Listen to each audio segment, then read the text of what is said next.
नमस्कार विद्यार्थियों।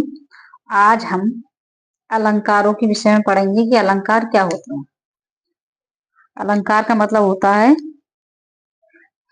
काव्य की शोभा बढ़ाने वाले तत्वों को हम अलंकार कहते हैं। यानी वे तत्व जिनसे काव्य की शोभा बढ़े वह अलंकार कहलाता है। अलंकार 3 प्रकार की होती, शब्द अलंकार और अर्थ अलंकार और वह अलंकार। शब्द अलंकार में अनुप्रास अलंकार, यमक अलंकार, श्लेष अलंकार, पुनरुक्ति अलंकार, विवक्षा अलंकार, वक्रोक्ति अलंकार। ये जो अलंकार आते हैं वो शब्द अलंकार में आते हैं और अर्थ अलंकार में आती हैं उपमा अलंकार, रूपक अलंकार, उत्प्रेक्षा अलंकार, अतिशोक्ति अलंकार, भ्रांतिमान अलंकार, मानवीकरण अलंकार, संदेह अलंकार, विरोधाभास अलंकार, विभावना अलंकार, प्रतीप अलंकार, उल्लेख अलंकार, अन्योक्ति अलंकार और अन्वय अलंकार। तो ये जो अलंकार आते हैं वो आते हैं अर्थ अलंकार में। अब उभय अलंकार, उभय अलंकार में आते हैं संश्लिष्टि अलंकार और शंकर अलंकार। तो इस प्रकार के सारे इसमें 3 प्रकार के अलंकार आते हैं। अब अध्ययन करेंगे हम अनुप्रास अलंकार का।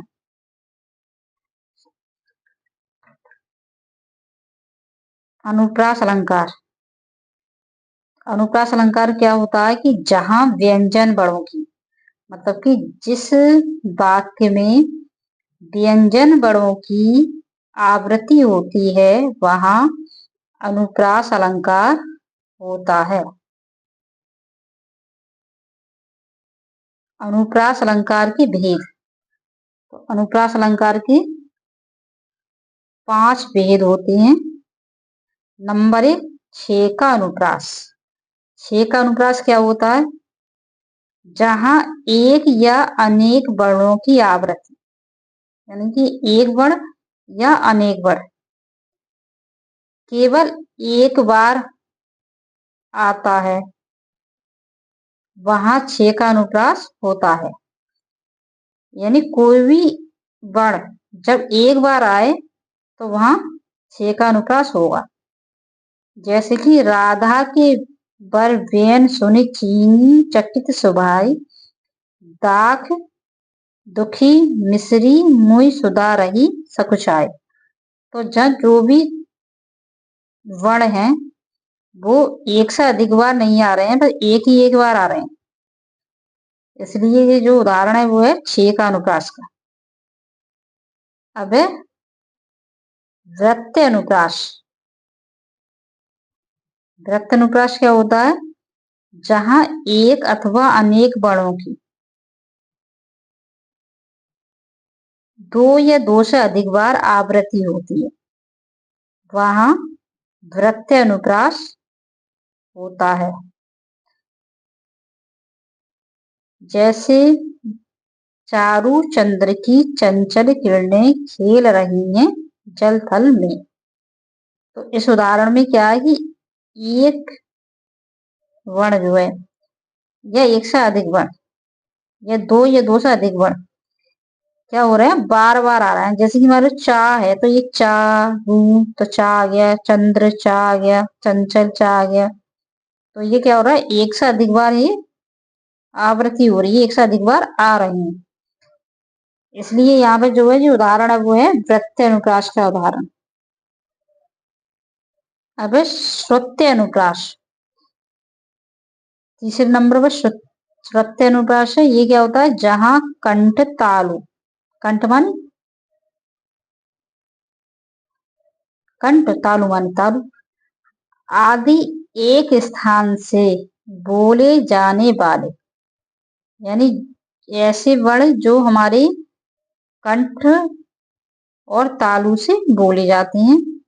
तो ऐसे जब वर्णों की आवृत्ति होती है तो वह कहलाते हैं श्रुत्य अनुप्रास। जैसे कि तुलसीदास सिदत निस दिन देखत तुम्हारी नटराई। तो जो जो शब्द आ रहे हैं इसमें, तो जो शब्दों के वर्ण हैं वह कंठ और तालु से उच्चारित है, इसलिए जो है सुरत अनुप्रास के उदाहरण है। अब है लाटा अनुप्रास। लाटा अनुप्रास क्या होता है? जब शब्द और उसका अर्थ वही रहे, केवल अन्वय से अर्थ भिन्न हो जाए, उसे लाटा अनुप्रास कहते हैं।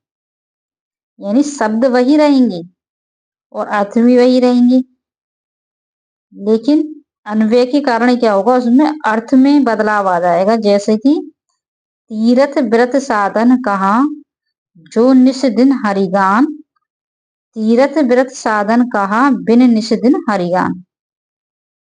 तो दोनों लाइन जो है वैसे तो एक जैसी ही है, लेकिन अन्वय के कारण इनका जो अर्थ है वह भिन्न हो रहा है।